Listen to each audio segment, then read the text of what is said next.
আল্লাহ রাসূল বললেন, 3 শ্রেণীর মানুষ কখনো আল্লাহ জান্নাত দিবেন না, 3 শ্রেণীর মানুষকে আল্লাহ কখনো জান্নাতে প্রবেশ করাবেন না, 3 শ্রেণীর মানুষকে আল্লাহ কখনো জান্নাতের মুখ দেখাবেন না, জান্নাতি দেখাবেন না। জোরে বলেন নাউজুবিল্লাহ। কয় শ্রেণী? কথা বলেন, কয় শ্রেণী? 3 শ্রেণী। নাম্বার 1, 1 নম্বর শ্রেণী হচ্ছে আল্লাহ রাসূল বললেন, আল আকুলি ওয়ালিদাইহি, ওই সমস্ত সন্তান, যে সমস্ত সন্তানেরা পিতামাতার অবাধ্যচারণ করে, পিতামাতার কথা শুনে না, পিতামাতার কোনো কথা মানে না, পিতামাতাকে কষ্ট দেয়, পিতামাতার কথাকে তারা প্রাধান্য দেয় না, ওই সমস্ত অবাধ্য সন্তানগুলো কখনো আল্লাহর জান্নাতে প্রবেশ করতে পারবে। নাম্বার 2 নম্বর হচ্ছে ওয়াল মারআতু মুতারাজ্জিলা, যে সমস্ত নারীরা নারী হওয়ার পরেও পুরুষের বেশভূষা তারা গ্রহণ করে। এরকম মা বোন আছে না নাই? কথা বলেন, আছে না নাই? দেখবেন জিন্সের প্যান্ট পরেছে তো ভালো কথা, আবার হাঁটুর কাছে সেরা, আবার তার নিচে সেরা, এমন জিন্সের প্যান্ট পরা আধুনিক স্টাইলিশ মেয়ে আমাদের মুসলমানের ঘরে আছে না নাই? কথা বলেন, কেন আছে না নাই?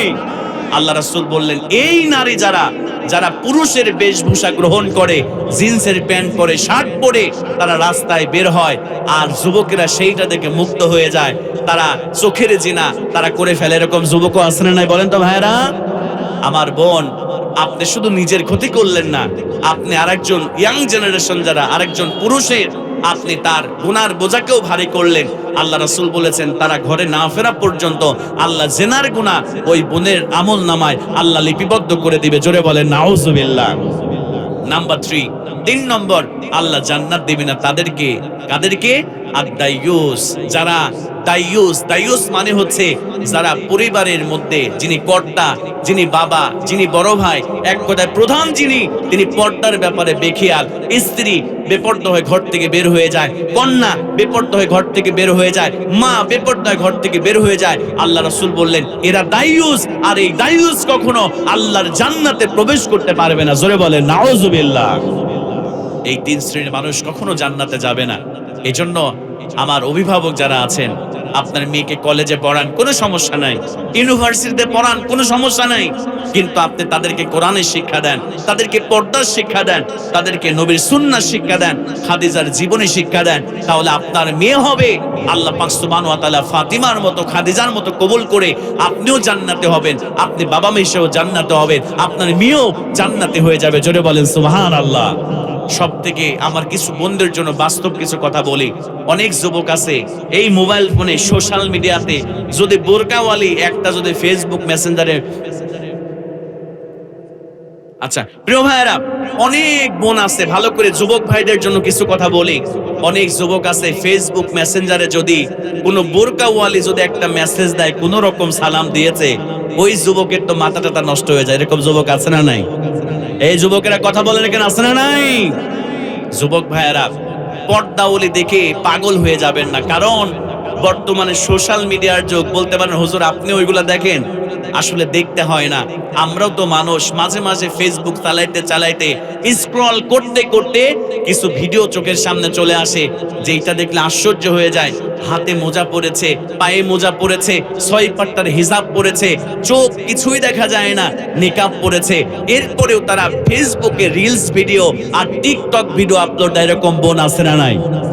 কথা বলেন, কেন আছে না নাই? আমার যুবতী বোন, তোমার যে পর্দা তোমাকে সোশ্যাল মিডিয়া থেকে তোমাকে পৃথক রাখতে পারে না, যে হাত মোজা, যে পা মোজা এই দুনিয়ার পুরুষ থেকে তোমাকে আলাদা রাখতে পারে না, আল্লাহর কসম ওই পর্দা কিয়ামতের মাঠে তোমার ওই জাহান্নামের আযাব থেকে তোমাকে রক্ষা করতে পারবে না। কথা বলেন ঠিক কিনা? এজন্য পর্দা করতে হবে আল্লাহর সন্তুষ্টির জন্য। ফ্যাশনেবল পর্দা করা যাবে না, যেটা আল্লাহর কাছে 1 পয়সারও দাম। এজন্য যুবক ভাইরা সাবধান, ফেসবুকে মেসেজ দিলেই পাগল হয়ে তার পেছনে গিয়ে জীবন যৌবনকে নষ্ট করে দেন না। আল্লাহর কাঠগড়ায় কিন্তু দাঁড়াতে হবে একদিন। কথা বলেন ঠিক কিনা? আল্লাহর ভয় অন্তরের মধ্যে রাখেন, কলিজার মধ্যে আল্লাহর ভয় রাখেন। আল্লাহ পাক সুবহানাহু ওয়া তাআলা আপনাকে এমন নিয়ামত দিবে যার শুকরিয়া আদায় করে আপনি শেষ করতে পারবেন। বর্তমানে যুবকদের গার্লফ্রেন্ড আছে না নাই? বলেন তো ভাইরা, কথা বলেন, এখানে আছে না নাই? অনেকে মনে মনে চিন্তা করছে হুজুর আছে মানে 3-4টা আছে। আছে মানে কয়টা আছে? 3-4টা আছে হুজুর। হুজুর এখন যা করছি, যখন বিয়ে শাদী করব তখন হুজুর একটা রাবিয়া বসরির মতো দিনদার পরহেজগার একটা মেয়ে দেখে নিজের জীবন সঙ্গিনী বানায় নেব। এরকম চিন্তা যুবকদের আছে না নাই? কি যুবকরা কথা বলে কেন, আছে না নাই? যুবকরা তোমরা যারা মনে করতেছো যে এখন 3-4টা হারাম সম্পর্ক করব, 3-4টা রিলেশন করব, বিয়ের সময় রাবিয়া বসরির মতো মেয়েদেরকে বিয়ে করে নিব, তুমি ভুলের মধ্যে আছো। আল্লাহর কাছে তাওবা করে যদি ফিরে না আসো, তুমি যদি 4টার সঙ্গে করো তোমার স্ত্রী ধরে নেবা, যদি তাওবা করে ফিরে না আসো সে 8টার সঙ্গে হারাম সম্পর্ক করে তোমার কাছে এসেছে। কথা বলে ঠিক কি না? কারণ আল্লাহ পাক বলছে যারা দুশ্চরিত্রা নারী, দুশ্চরিত্র পুরুষের জন্য, দুশ্চরিত্র পুরুষ দুশ্চরিত্র নারীদের জন্য, সচ্চরিত্র পুরুষ সচ্চরিত্র নারীর জন্য, সচ্চরিত্র নারী সচ্চরিত্র পুরুষের জন্য। এই ঘোষণা দিয়েছেন কে? জোরে বলেন কে? তাহলে তুমি যদি তাওবা না করে এখনো ফিরে না আসো, তাওবা করে যদি ফিরে আসো ভিন্ন কথা, আল্লাহ তোমাকে অবশ্যই দিনদার পরহেজগার স্ত্রী দিবে। কিন্তু তাওবা না করে তুমি যদি এই পাপটাকে কন্টিনিউ করো আর বিয়ে যদি করো, তুমি যদি 5 ঘাটের পানি খাও, তোমার স্ত্রী 10 ঘাটের পানি খেয়ে তোমার কাছে আসবে। কথা বলেন ঠিক কি না? বাস্তব কথা, এটাই হচ্ছে সত্য কথা। এই জন্য যুবক ভাইয়েরা, তোমার জীবনকে হারাম সম্পর্কের মধ্যে ঢেলে দিয়ে তুমি তোমার জীবনকে নষ্ট করো না। আজকে তোমার রিজিকের অভাব কেন? কারণ হচ্ছে তুমি হারাম সম্পর্ক ছাড়তে পারো নাই, এই চোখকে সংযত করতে পারো নাই। আজকে তোমার চাকরি হয় না কেন? কারণ তুমি আল্লাহর ভয় তোমার হৃদয়ের মধ্যে তুমি গাঁথতে পারো না। এই জন্য তুমি বেকারত্বের ঘানি নিয়ে আজকেও তুমি দাঁড়ে দাঁড়ে ঘুরতেছো। কথা বলেন ঠিক কি না? আল্লাহ পাক বলছে ওমাইয়াত্তাকিল্লাহা ইয়াজআল লাহু মাখরাজা ওয়া ইয়ারযুকহু মিন হাইসু লা ইয়াহতাসিব। আল্লাহ পাক বলছে যদি আমাকে ভয় করে বান্দা চলতে পারো, আমি আল্লাহ পাক ঘোষণা করলাম এমন জায়গা থেকে তোমার রিজিকের ফয়সালা করে দিব। ও বান্দা, তুমি কল্পনাই করো নাই, এক জায়গায় ভাইবা দিতে গিয়েছো, ভাইবা ভালো হয় নাই, রিটেন ভালো হয় নাই, কিন্তু তুমি যদি আল্লাহর ভয় তোমার হৃদয়ে রাখো, আমি আল্লাহ ওই জায়গা থেকে তোমার অ্যাপয়েন্টমেন্ট লেটারের ব্যবস্থা করে দেব। জোরে বলেন সুবহানাল্লাহ। হাজারো এমন ঘটনা আছে যুবক ভাইয়েরা, আমার কলিজার টুকরা যুবক ভাইয়েরা। এই কোরআন এসেছে রহমত হিসেবে, ওয়া নুনাজ্জিলু মিনাল কুরআনি মা হুয়া শিফাউ ওয়া রাহমাতুল লিল মুমিনিন। কোরআন দিয়ে জীবন গড়ো, আল্লাহর রাসূলের সুন্নাহ দিয়ে জীবন গড়ো, নামাজ দিয়ে জীবন গড়ো, আল্লাহর ভয় দিয়ে জীবন গড়ো। তোমার সব চাওয়া, তোমার সব পাওয়া আল্লাহ পূরণ করে দিবে। কথা বলেন ঠিক কি না? আমার কলিজার টুকরা যুবক ভাইয়েরা, এখন বলতে পারেন হুজুর এত অন্যায় করেছি, এত পাপ করেছি, আল্লাহ বুঝে আমারে মাফ করবে না। আমি জিনা করেছি, ব্যভিচার করেছি, আল্লাহ বুঝে আমারে মাফ করবে না। আমার কলিজার টুকরা প্রিয় ভাইরা, হতাশ হওয়া যাবে না।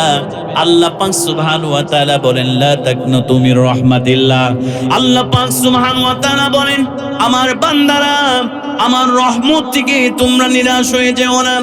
আল্লাহ পাক সুবহানাহু ওয়া তাআলা ডাক দিয়ে বলে আমার বান্দারা, তোমার পাপ যদি হয় পুকুরের পানির সমপরিমাণ, বান্দারে জেনে নাও আমি আল্লাহর ক্ষমা হলো নদীর পানির সমপরিমাণ।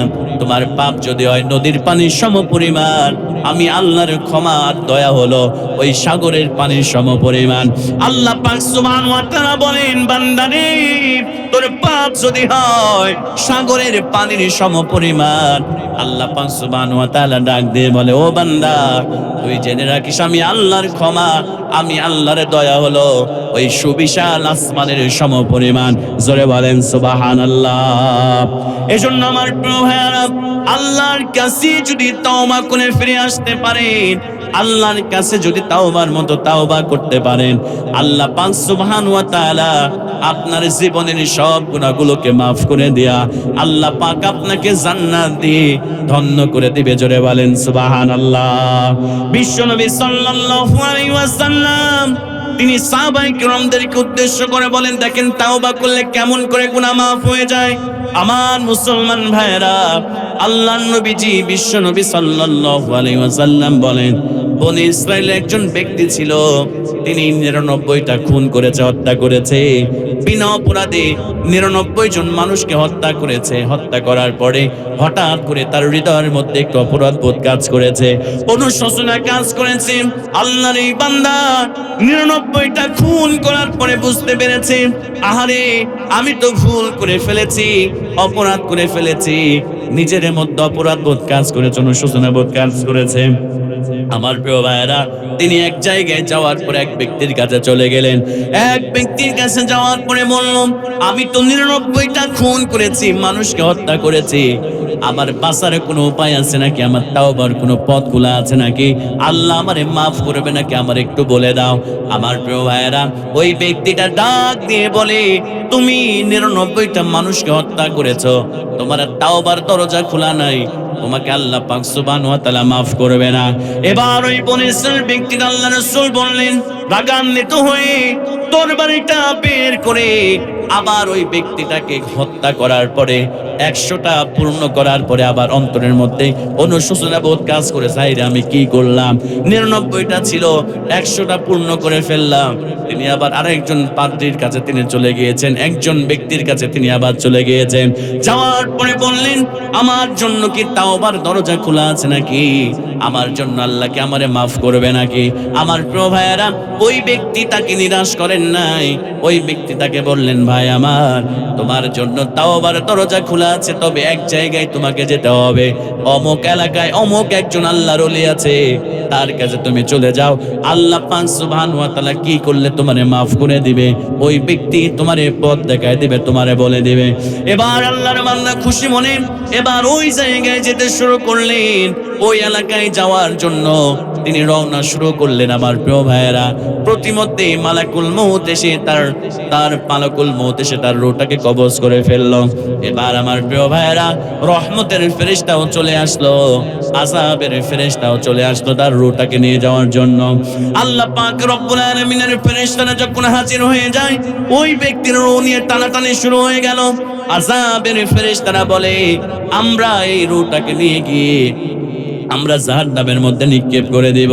কিন্তু রহমতের ফেরেশতারা ডাক দিয়ে বলে, এই ব্যক্তির রূহটা যেহেতু ভালো মানুষ, তাওবা করার নিয়ত করেছে, আমরা তার রূহটাকে জান্নাতের মধ্যে রেখে দেব। আমার প্রিয় ভাইয়েরা, এইভাবে দুই ফেরেশতাদের মধ্যে ঝগড়া যখন শুরু হয়ে যায়, আল্লাহর কাছে সাহায্য চাওয়া হলো, আল্লাহ তাআলা, আমরা রহমতের ফেরেশতা তোমার বান্দার রূহটাকে নিয়ে যাব, নাকি আযাবের ফেরেশতা তোমার বান্দার রূহটাকে নিয়ে যাবে? আমার প্রিয় ভাইয়েরা, আল্লাহ পাক সুবহানাহু ওয়া তাআলা ঘোষণা দিয়ে দিলেন, সিদ্ধান্ত দিয়ে দিলেন, ও ফেরেশতারা, তোমরা এই পথটাকে তোমরা মাপতে শুরু করে দাও।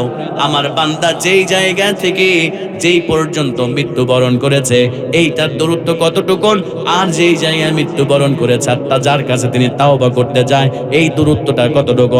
আল্লাহ পাক সুবহানাহু ওয়া তাআলা যেই জায়গায় মৃত্যুবরণ করেছে, ওই জায়গা থেকে যে ব্যক্তির কাছে যাইতেছে, ওই ব্যক্তির দূরত্বটা বেশি ছিল। আল্লাহ পাক বললেন, ও আমার জমিনটা তুমি সংকুচিত হয়ে যাও।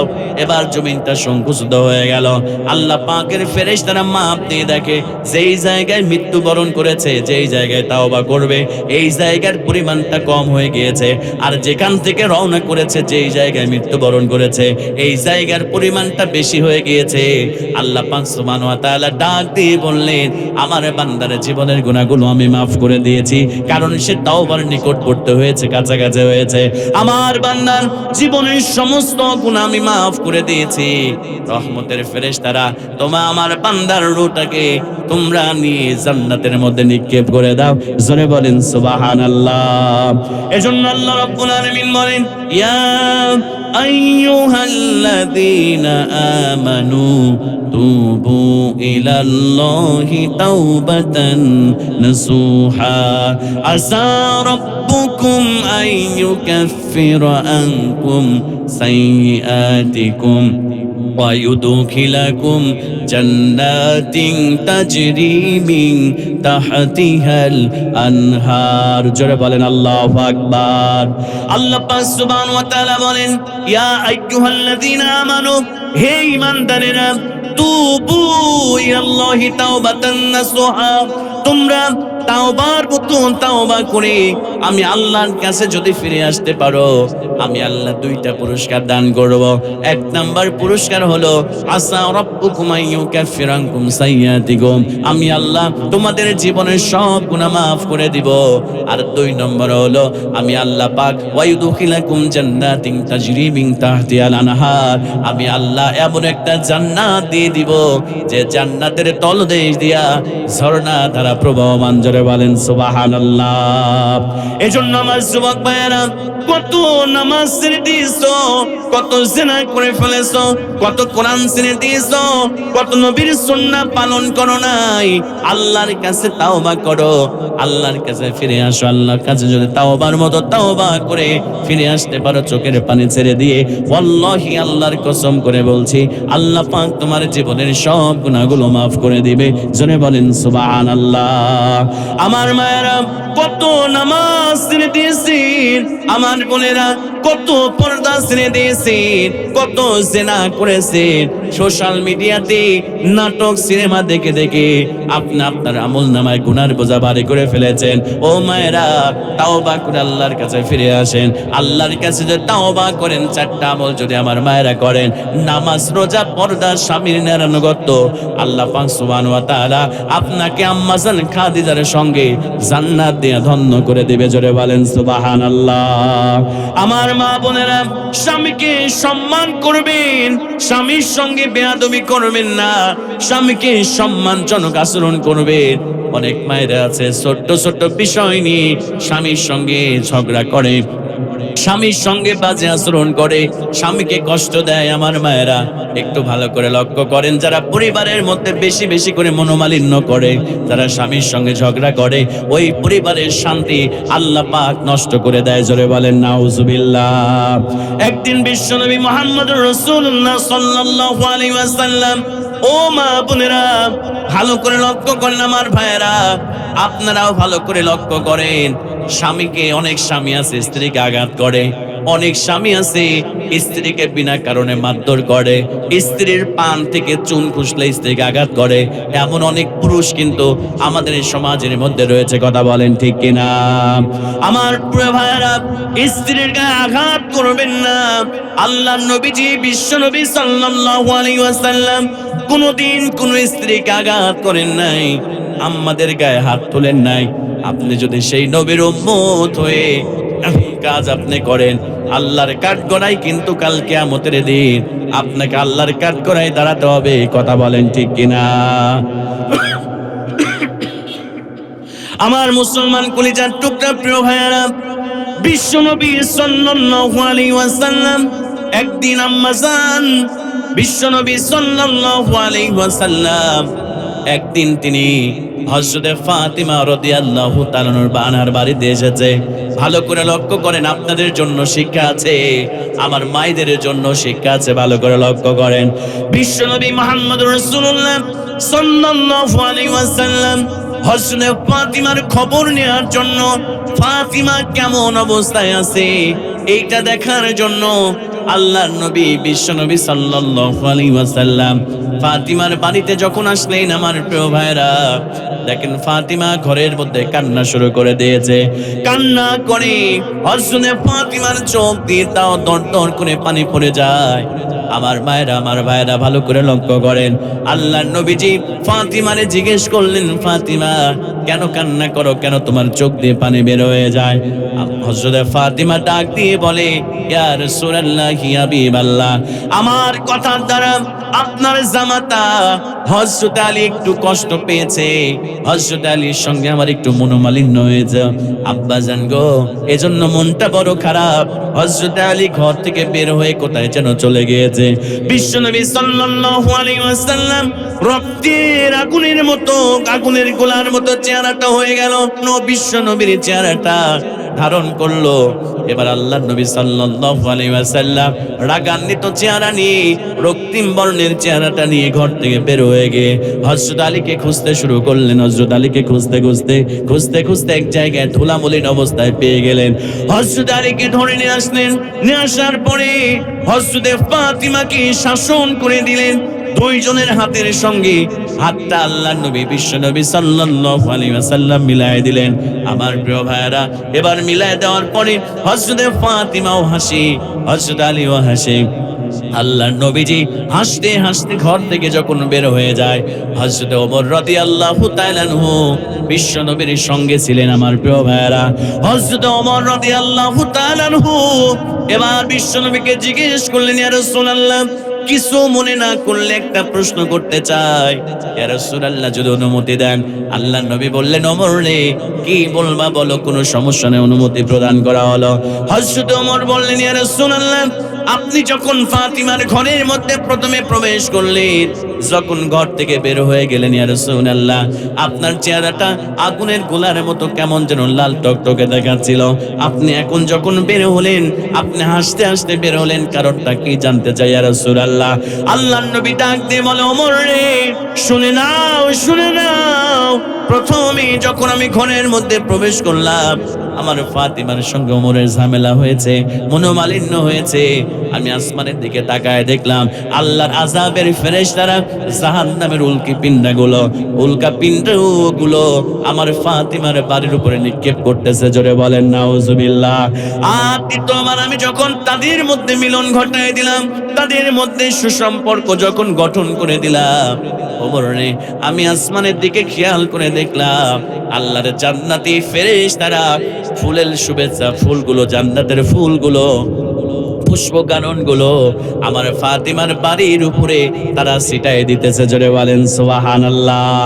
এই কারণে আমি বিশ্ব নবী প্রথমে রাগান্বিত ছিলাম, আর দ্বিতীয়ত এই দৃশ্য দেখার পরে আমি বিশ্ব নবী সাল্লাল্লাহু আলাইহি ওয়াসাল্লাম আমি খুশি হয়ে গিয়েছি। জোরে বলেন সুবহানাল্লাহ। এজন্য আমার মায়েরা, এজন্য আমার ভাইয়েরা, মায়েদেরকে কষ্ট দিবেন না, মায়েদেরকে মারধর করবেন না। মাঝে মাঝে একটু ঘুরতে নিয়ে যান, মাঝে মাঝে একটু রেস্টুরেন্টে নিয়ে যান, মাঝে মাঝে কিছু একটা হাদিয়া নিয়ে এসে আম্মাজানদের আপনার স্ত্রীর হাতে দিয়ে দেন। দেখবেন আপনার দাম্পত্য জীবনটা সুখময় হয়ে যাবে, আপনার দাম্পত্য জীবনটা আল্লাহ পাক মধুর বানায় দিবে। সুসম্পর্ক আপনারা যদি স্ত্রীর সঙ্গে রাখতে পারেন, আপনার পারিবারিক জীবনটা আল্লাহ জান্নাতের টুকরা বানায় দিবেন। জোরে বলেন সুবহানাল্লাহ। আমার প্রিয় ভাইয়েরা, ভালো করে লক্ষ্য করেন, বিশ্ব নবী সাল্লাল্লাহু আলাইহি ওয়াসাল্লাম কেমন দয়ার নবী, কেমন প্রাণের নবী আমার রাসূল ছিলেন। আম্মাজান আয়েশা সিদ্দিকা রাদিয়াল্লাহু তাআলা আনহা সহ ও আমার প্রিয় ভাইরা, আল্লাহর রাসূলের স্ত্রীদেরকে নিয়ে আল্লাহর রাসূল সাল্লাল্লাহু আলাইহি ওয়াসাল্লাম মাঝে মাঝে খোশ গল্প করতেন, মাঝে মাঝে বিভিন্ন গল্প করতেন। একদিন সমস্ত স্ত্রীদেরকে নিয়ে বসে আল্লাহর নবীজি গোল হয়ে বসে গল্প করতেছেন। এমন সময় আল্লাহর রাসূলকে প্রত্যেকটা স্ত্রী ডাক দিয়ে বলে, আম্মাজান আয়েশা বলে, ইয়া রাসূলুল্লাহ, আজকে আপনাকে বলতে হবে আপনি কাকে, কোন স্ত্রীকে সবথেকে বেশি ভালোবাসেন। এরপরে আমার প্রিয় ভাইয়েরা, অন্যান্য স্ত্রীকে ডাক দিয়ে আল্লাহর রাসূলকে অন্যান্য স্ত্রী ডাক দিয়ে বলতেছে, ইয়া রাসূলুল্লাহ, এই মাজলিসে আজকে আপনি বলবেন আপনি কোন স্ত্রীকে সবথেকে বেশি ভালোবাসেন। আল্লাহর নবী যে কেমন হিকমতপূর্ণ নবী ছিলেন, আল্লাহর নবী চিন্তা করলেন যদি একজনের নাম বলে দেই সবাই তো মন খারাপ করবে, সবাই তো একটু কষ্ট পেয়ে যাবে। আল্লাহ রাসূল বললেন, আমাকে একটা রাতের জন্য সময় দাও, আমি আগামী কাল আবার ঠিক এই মুহূর্তে কাকে সব থেকে বেশি ভালোবাসি এইটা আমি জানাই দেব। জোরে বলেন সুবহানাল্লাহ। আমার প্রিয় ভাইয়েরা, রাসূলুল্লাহ কেমন করে তিনি পারিবারিক জীবনটাকে গঠন করেছেন। আল্লাহর নবীজি রাতের বেলা প্রত্যেকটা স্ত্রীর ঘরের মধ্যে প্রবেশ করলেন, হযরত আয়েশার ঘরের মধ্যে প্রবেশ করলেন। আল্লাহর নবীজি দুইটা খেজুর দিলেন, আয়েশাকে ডাক দিয়ে বললেন, খুদি হাদিয়া, ও আয়েশা, এই নাও দুইটা খেজুর দিলাম, তোমাকে হাদিয়া দিয়ে দিলাম। আয়েশা রে, দুইটা যে খেজুর তোমারে দিয়েছি এইটা তুমি কাউকে বলবা না। এরপর আল্লাহর নবীজি আরেকজন স্ত্রীর ঘরে প্রবেশ করলেন, দুইটা খেজুর হাদিয়া দিলেন, আর বললেন তুমি কাউকে বলো না। প্রত্যেকটা স্ত্রীকে দুইটা করে খেজুর দিলেন, আর বললেন তুমি কাউকে খেজুরের কথা বলবা না।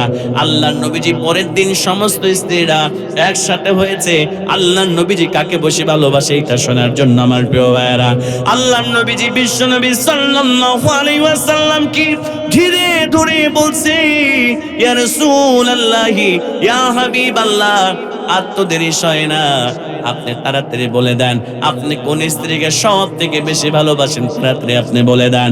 আল্লাহর নবী বিশ্বনবী সাল্লাল্লাহু আলাইহি ওয়াসাল্লাম ডাক দিয়ে বলে, প্রিয়তম স্ত্রীরা শুনে নাও, শুনে নাও, আমি কালকে রাতের বেলা যে স্ত্রীকে 2টা খেজুর আমি হাদিয়া দিয়েছি, আমি ওই স্ত্রীকে সব থেকে আমি রাসূল বেশি ভালোবাসি। জোরে বলেন সুবহানাল্লাহ।